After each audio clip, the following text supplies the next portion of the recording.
রাতভর একের পর এক বিমান হামলায় কেঁপে উঠল ইরান।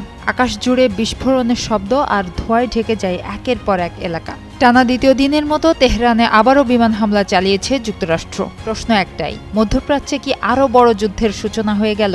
শনিবারের নতুন এই হামলার ফলে গত 17 জুন যুক্তরাষ্ট্র ও ইরানের মধ্যে হওয়া যুদ্ধবিরতি সমঝোতা ভেঙে যেতে পারে এমন আশঙ্কা তৈরি হয়েছে। এক বিবৃতিতে মধ্যপ্রাচ্যে যুক্তরাষ্ট্রের সামরিক অভিযান পরিচালনাকারী সেন্ট্রাল কমান্ড জানায়, প্রেসিডেন্টের নির্দেশেই এই হামলা চালানো হয়েছে। সেন্টকম বলছে, হামলায় ইরানের সামরিক নজরদারি অবকাঠামো, যোগাযোগ ব্যবস্থা, আকাশ প্রতিরক্ষা স্থাপনা, ড্রোন সংরক্ষণাগার এবং সমুদ্রে মাইন পাতার সক্ষমতাকে লক্ষ্যবস্তু করা হয়েছে। ইরানের রাষ্ট্রীয় গণমাধ্যম জানিয়েছে, দেশটির দক্ষিণাঞ্চলে সিরিক বন্দরের কাছে তাহরুই গ্রামে বিস্ফোরণের ঘটনা ঘটেছে। শুক্রবারও এই এলাকাতেই যুক্তরাষ্ট্র হামলা চালিয়েছিল। এছাড়া কেশম দ্বীপেও হামলার খবর পাওয়া গেছে। হামলা শুরুর 2 ঘণ্টারও কম সময়ের মধ্যে সামাজিক যোগাযোগ মাধ্যমে দেয়া এক পোস্টে মার্কিন প্রেসিডেন্ট ডোনাল্ড ট্রাম্প সতর্ক করে বলেন, ইরান যদি ওয়াশিংটনের প্রত্যাশা অনুযায়ী আচরণ না করে তাহলে আরও কঠোর সামরিক পদক্ষেপ নেওয়া হতে পারে। তিনি অভিযোগ করে বলেন, ইরান বারবার যুদ্ধবিরতির সমঝোতা লঙ্ঘন করছে, তবে একই অভিযোগ